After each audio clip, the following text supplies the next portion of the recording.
Hello student, welcome back to the class. I hope you all are doing well and I am also well. So let's start our new chapter today and that is about fundamental rights and duties.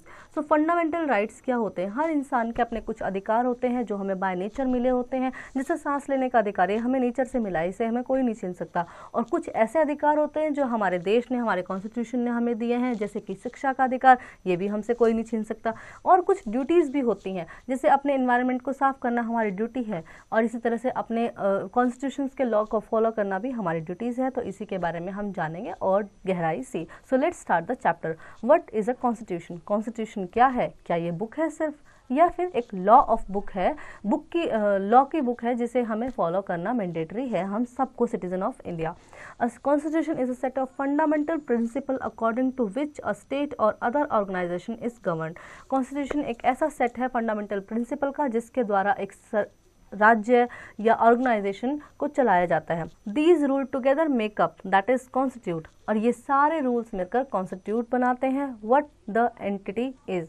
Indian constitution several year backs, कुछ सालों पहले we were ruled by the British who came to India as traders and settle in our country as rulers. ठीक है, तो कुछ सालों पहले की बात है, कुछ नहीं, तकरीबन 80 सालों पहले की बात अब ये हो गई है, जब ब्रिटिश हमारे इंडिया में आए ट्रेडिंग करने के लिए, व्यापार करने के लिए, और वो हमारे ही देश में टिक गए, बैठ गए और हमारे ऊपर राज करने लग गए। They force their west of thinking and working upon the Indians. उन्होंने ज़बरदस्ती हमारे थिंक को, हमारे सोच को बदलने की कोशिश की और हमसे मतलब हमारे ऊपर काम करना शुरू किया कि कैसे हम इनको गवर्न करें। They made them slaves and made them work at lower position in the offices. उनको बंदी बनाया गया, स्लेव्स बनाया गया, मजदूर रख लिया है ना, और ऑफिसेज में लोअर पोजीशंस दे दी। The Indian hated it, Indians को गुस्सा आया। They rebelled against the British rule, और उन्होंने इसके खिलाफ आवाज़ उठाई।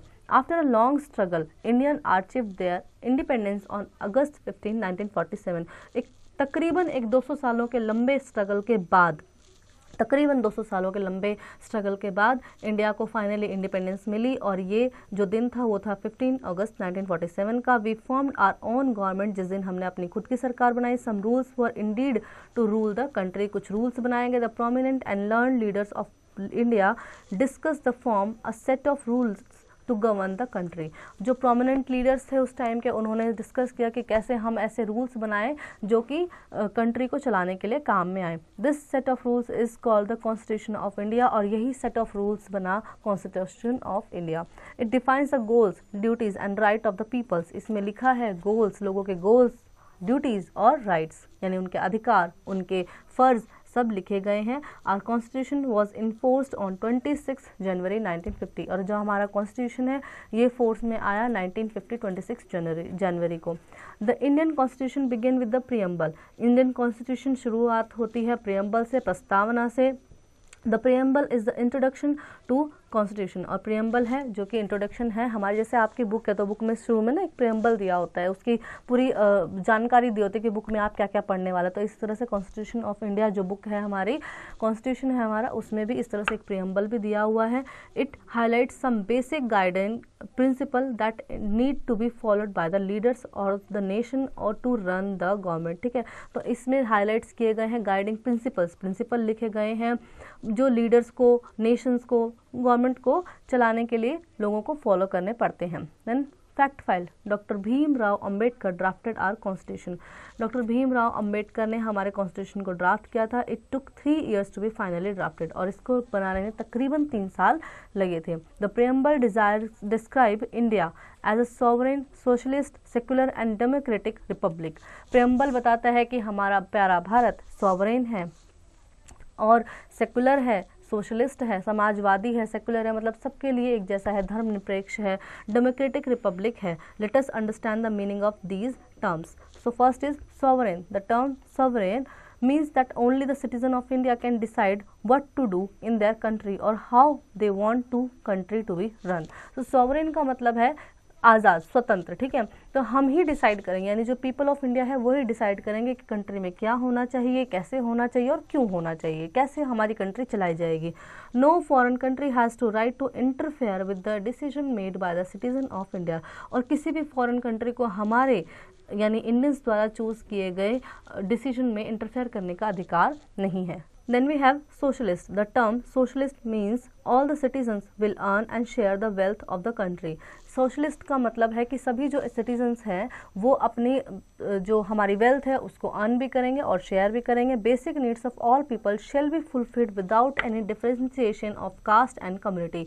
सभी लोगों की जो बेसिक नीड्स हैं, जैसे रोटी कपड़ा और मकान, बेसिक नीड्स है सबके, है ना, और एजुकेशन, तो ये सब बिना किसी कास्ट और रिलीजन पे, बिना किसी कम्युनिटी के भेदभाव के पूरी की जाएंगी। Then we have secular. The term secular means people of all religions are free to live and follow their religions practice in India. Secular का मतलब है धर्मनिरपेक्ष, ठीक है, कि हर जितने भी लोग इंडिया में रहते हैं, जो भी हमारी पूरी जनता है, उनको अपने धर्म को फॉलो करने का, अपने रिचुअल्स को परफॉर्म करने का और उनको प्रैक्टिस करने का पूरा अधिकार है। All religions shall be respected equally. सभी रिलीजन्स की हमारे देश में समान इज्जत है। Religions is not taught as subject to any school nor is there a government religion. किसी भी धर्म की पढ़ाई किसी भी स्कूल में या गवर्नमेंट वाले जो ऑर्गेनाइजेशंस होते हैं वहाँ पे नहीं कराई जाती है। Then we have democracy. India is a democratic country. हमारा देश एक डेमोक्रेटिक कंट्री है, लोकतांत्रिक देश है। It is the largest democracy in the world. ये पूरे विश्व की सबसे बड़ी डेमोक्रेटिक कंट्री है। In a democracy the citizens vote to choose और elect their leaders to form the government. और डेमोक्रेसी में लोगों का अधिकार होता है कि वो इलेक्ट करें, अपने गवर्नमेंट को खुद से चुने।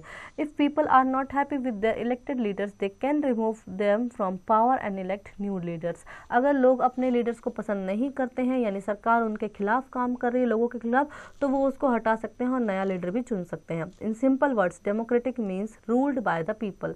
सिंपल वर्ड्स में कहें तो डेमोक्रेसी का मतलब होता है लोगों का शासन।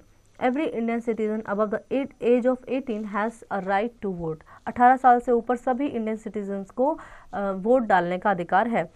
Then we have republic. The term republic means rules by the elected officials. Republic का मतलब है इलेक्टेड ऑफिसर्स के द्वारा रूल करना। A republic is not government by any king, queen और सुल्तान। एक रिपब्लिक जो इंस्टीट्यूशन है या देश है वो किसी भी राजा, रानी या सुल्तान द्वारा नहीं चलाया जाएगा। इन अ रिपब्लिक द चूजन और elected leaders elect a head of the government. जो चूजन गवर्नमेंट लोग होते हैं, जो जनता द्वारा चुने जाते हैं, वो अपने हेड को चुनते हैं, जो सरकार बनाते हैं। और elected leaders elect our president who is head of the government. और हमारे इलेक्टेड लीडर्स हैं वो अपनी पार्टी के हेड हैं जो कि सरकार को चलाते हैं। Fundamental rights. The Indian constitution grants some basic rights to all citizen regardless of their caste, religion, gender और कलर। हमारा जो इंडियन कॉन्स्टिट्यूशन है वो सभी को बिना किसी कास्ट के, बिना किसी कलर के, कॉम्प्लेक्शन के, जेंडर के, रिलेशन के बेसिस के बिना, भेदभाव के बिना सबको समान अधिकार देता है, जिसे हम फंडामेंटल राइट्स कहते हैं। Then the 6 fundamental rights enjoyed by all Indians. First is right to equality. समानता का अधिकार। All Indians are treated equally by the Indian government and the laws. सभी लोगों को सरकार द्वारा समान अधिकार मिलेगा, एक जैसी ट्रीटमेंट मिलेगी। ये है हमारा right to equality. Then right to freedom. We can express our opinions without fear. हम अपने ओपिनियंस को रख सकते हैं बिना किसी डर के। We can travel to all parts of the country and we can join the profession of our choice. ठीक है, तो हम देश भर में कहीं भी घूम सकते हैं और अपने चॉइस के प्रोफेशन को भी प्रैक्टिस कर सकते हैं। Right against exploitation. It lays down certain provision to prevent exploitation of the weaker section of the society by individuals or the state. Right against exploitation का मतलब होता है कि किसी का शोषण ना होना। किसी का शोषण के विरुद्ध हम आवाज़ उठा सकते हैं, ये चाहे स्टेट द्वारा किया जाए या किसी इंडिविजुअल्स द्वारा किया जाए। Right to freedom of religion. We are free to follow our religion. हम अपने रिलीजन को फॉलो करने के लिए बिल्कुल फ्री हैं। Culture and educational rights. हमारे कल्चर और एजुकेशनल राइट्स होते हैं। Right to culture provides people the right to follow their life style and right to education gives right to every child under the age of 14 to have education. तो सभी बच्चों का अधिकार है कि वो 14 साल तक के बच्चों का अधिकार है कि वो राइट टू एजुकेशन लें, यानी उनको शिक्षा का अधिकार है। Then we have right to constitutional remedies. We are free to exercise our fundamental rights. हम अपने फंडामेंटल राइट्स के लिए एक्सरसाइज कर सकते हैं, यानी उनको अगर कोई हमारा शोषण कर रहा है तो हम उसके लिए कोर्ट में दावा कर सकते हैं। No one can stop us from doing so, ये हमें करने से कोई नहीं रोक सकता। If someone does so we have to right to the court and get legal help. Then we have fundamental duties. Rights and duties go hand in hand. There are some fundamental duties towards the country, the society and fellow citizens. तो जैसे हमारे rights होते हैं ऐसे हमारी कुछ duties भी होती हैं। The fundamental duties mention in the constitution are we must respect our constitution and follow the rules laid down by the constitution. हमें अपने कॉन्स्टिट्यूशन को रिस्पेक्ट करना चाहिए और जो रूल्स उसमें लिखे गए हैं उनको फॉलो करना चाहिए। We must respect our national flag, हमें अपने नेशनल फ्लैग को फॉलो रिस्पेक्ट करना चाहिए और नेशनल एंथम के समय खड़े हो जाना चाहिए, ठीक है, उनको रिस्पेक्ट देनी चाहिए, national anthem and national emblem. Then we have we must corporate with the government और in keeping peace in the country. सरकार की हेल्प हमें करनी चाहिए ताकि शांति बनी रहे पूरे देश भर में। We must not damage the national property, we must not cause harm to the environment, we must respect the religions of others and we must respect the right of others. Fact file. RTI stand for the right to information. RTI का मतलब होता है right to information, यानी हमारा सबका अधिकार है information को गैदर करना।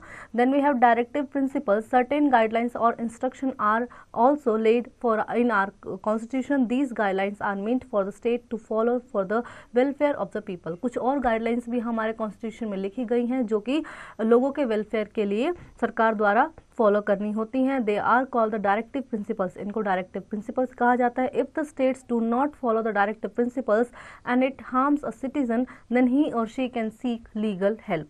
तो अगर कोई स्टेट इन डायरेक्टिव प्रिंसिपल्स को फॉलो नहीं करता है तो किसी के खिलाफ विरुद्ध इसके खिलाफ काम करता है तो जो भी कोई वो पर्सन है वो हेल्प के लिए आवाज़ उठा सकते हैं। Some of these directive principles are the state government shall provide better living condition for all citizens. State government सबको बेटर लिविंग कंडीशन देगी। The state government should make sure that everyone gets proper employment. सब state government का ये ensure होना ज़रूरी बनता है कि सबके पास एम्प्लॉयमेंट हो। The state government should provide free and compulsory education to all children below the age of 15। 14 साल से कम और 14 साल तक के सभी बच्चों को राइट टू एजुकेशन मिले, ये स्टेट गवर्नमेंट इंश्योर करती है। The state government should ensure that no one become rich by exploiting other. कोई भी इस तरह से अमीर ना बने कि दूसरे का शोषण हो, तो ये स्टेट गवर्नमेंट का काम है कि वो इंश्योर करे। The state government should not everything possible to improve the condition of the weaker section of the society, specially those belonging to the scheduled tribes and scheduled caste. Then we have let's memorize Constitution, the set of rules for the functioning of the country. Preamble, introduction of the Constitution. Secular, freedom to follow any religion. Democracy, a system of government that allows the citizen to cast their vote and elect a government of their choice. Fundamental rights, basic right given to all citizens by the Constitution and directive principles, guidelines for the state laid down by the Constitution. Quick glance. A constitution is a set of fundamental principles according to which a state or other organization is governed. Our constitution was enforced on 26 January 1950. The preamble is the introduction of the constitution. The preamble describes India as a sovereign, socialist and secular and democratic republic. Fundamental rights let people live peacefully in harmony with each other. Rights and duties go hand in hand, and the guidelines meant for the state to follow the welfare of the people are called directive principle. Then we have, let's answer, tick the correct option. Our constitution was enforced on 26 January 1947 will be your correct answer. Then fill in the blanks. Every Indian citizen above the age dash has a right to vote. 18 से ऊपर वाले लोगों को right to vote होता है. Then define the following terms: sovereign, socialist, secular, democracy and republic. So you have to define these all the terms. Then write T for true and F for false statement. Define India is a democratic country. तो India democratic country है. So yes, this is true. Answer the following question. What is a constitution? Constitution is a set of rules which need to follow by the country, by the government, by the people of a country. Then we have HOTS. What is the minimum age required to cast vote in India? It's 18. Then fun to do. A is equal to 1, B is equal to 2 and C is equal to 3 and so on. Then decode the following messages. तो आपको alphabetically number लेके इन messages को यहाँ पे decode करना है. जो number, जो अल्फ़ाबेट जिस नंबर पे आता है वो आप लिख के यहाँ पे इनको डिकोड करेंगे. Then let enhance our social skill. Our constitution provides us the freedom of different kinds. For example, freedom of speech, freedom to move anywhere, freedom to stay anywhere, religion, religious freedom, etc. But it has certain limitations too. Do you think we should speak against anyone on any issue? So I hope children you really enjoy the chapter and you learn many more new things from the chapter 2. Now you will practice it at home by yourself.